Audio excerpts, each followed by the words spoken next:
Harrison.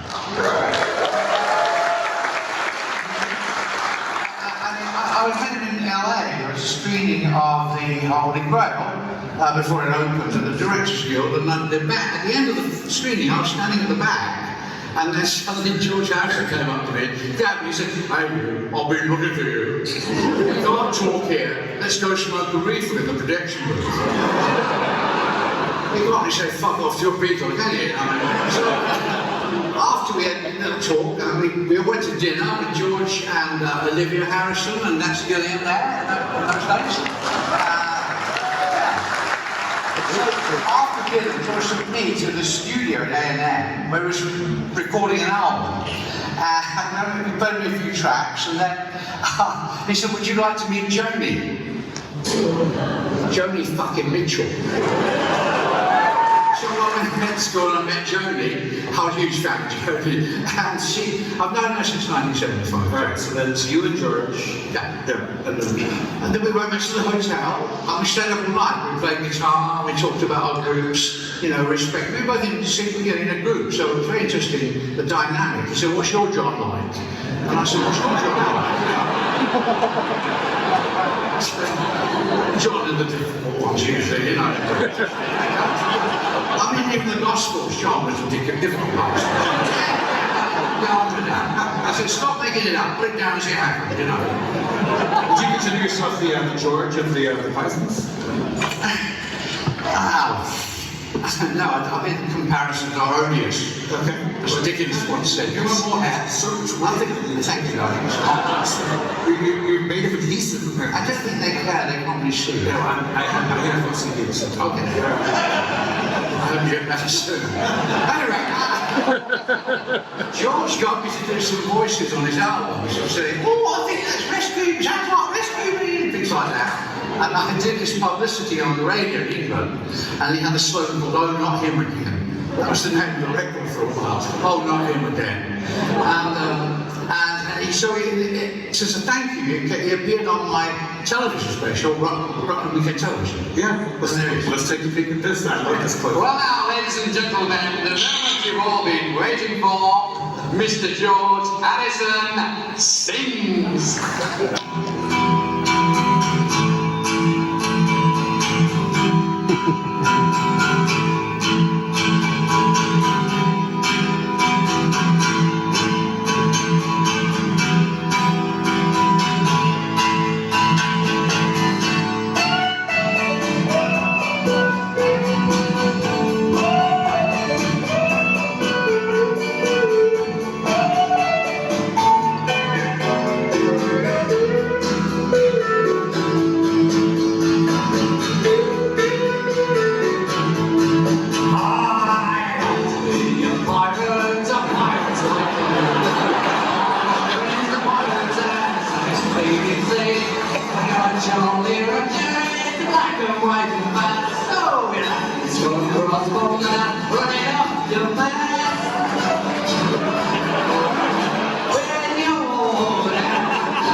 No idol McCartney and Lennon as well.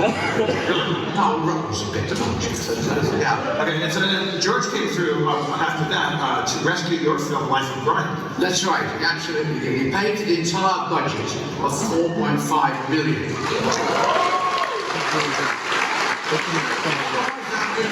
Still not been paid. So how did that all come about? Well, he mortgaged his house to pay for the entire budget of Monty Python and the Holy Grail. Isn't that incredible? I mean, that's extraordinary, isn't it? I mean, imagine going home to the wife and saying, what did you do?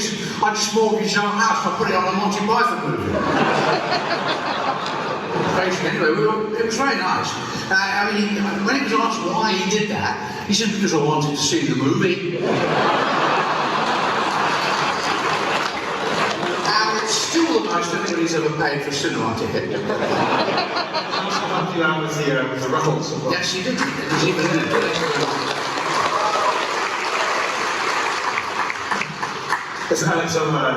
He was in it too, wasn't he? Yes, he was. Yeah, so you made the first, basically the first mockumentary. That's right. Rockumentary? Mockumentary, I think that's what it was. Yeah. It's called All You Need Is Cash.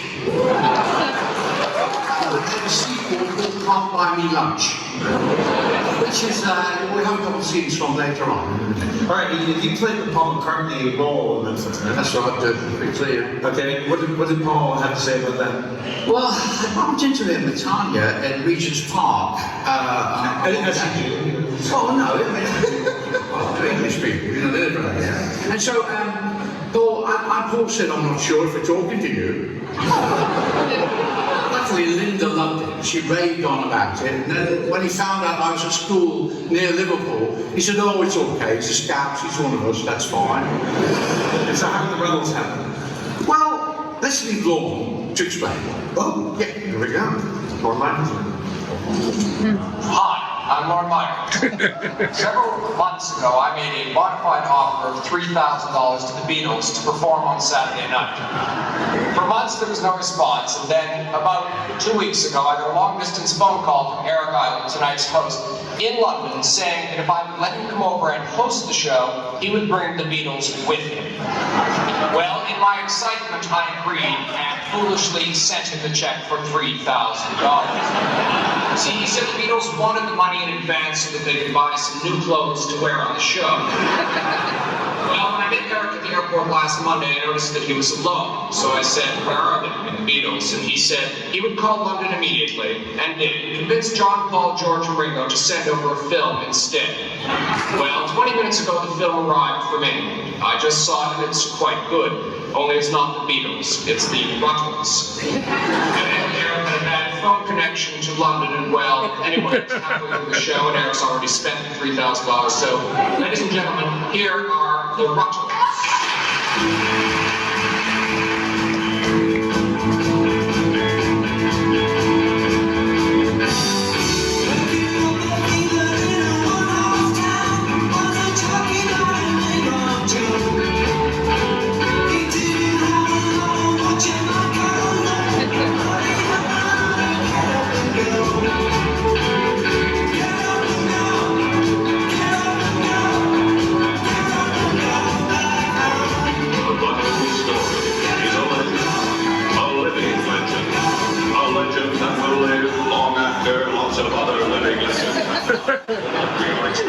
Present the semi-legendary life story of the Prefab 4, Dirk Nasty's digging battery away in the 60s, what they are today, the fabulous Rutles.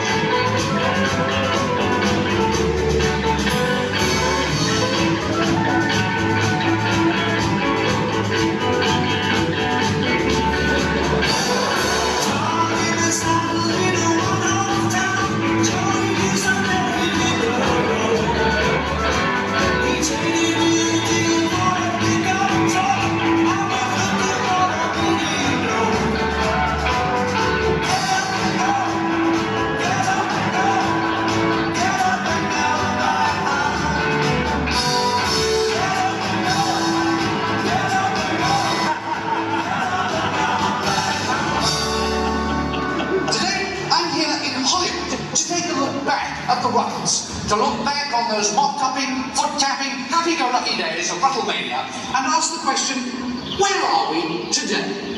Well, obviously I'm here in Hollywood, and you're at home, or at friends, or at Veronica's, or wherever you're watching.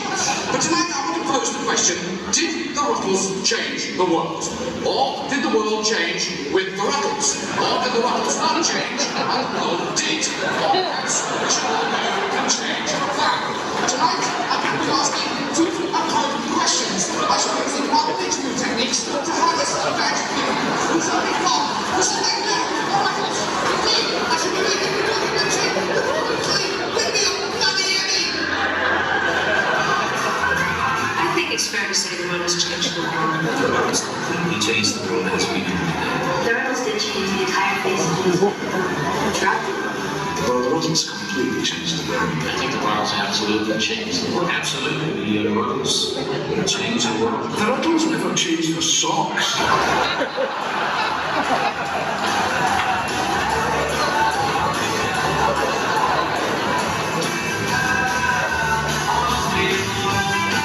I think the best thing was their asses, their bums.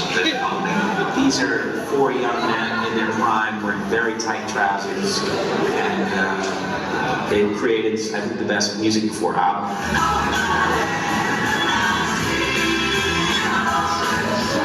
A lot of bands boys, American boy groups. The Rutles, I felt, was starting to sing like American girl groups. Essentially, at the beginning, they were black girls. When I heard the Rutles, I wanted to be a musician.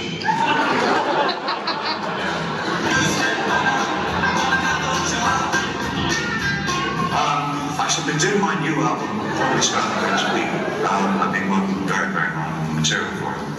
I'm probably writing better than I've ever written, but terribly excited. And who was your favourite Rutle?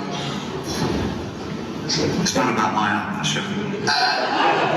No, actually, this is about the Rutles. When this triangle record came out, you couldn't get enough of them. First of all, because most records were round. And you put it on your record player, and it's like this round thing. So you had this spinning triangle. I mean, we didn't even turn the volume up on the record player. We just looked at it spinning around. I love the Hard Day's Rut. That has influenced all of my work. I remember when they all came out of the train and then piled onto the tracks and tried to kill themselves, so when the train left, they almost got run over. That was hilarious. And then they all came, then they got out of the train, and they watered down the train. You know what? I have a Hard Day's Run confused a little bit with Schindler's List.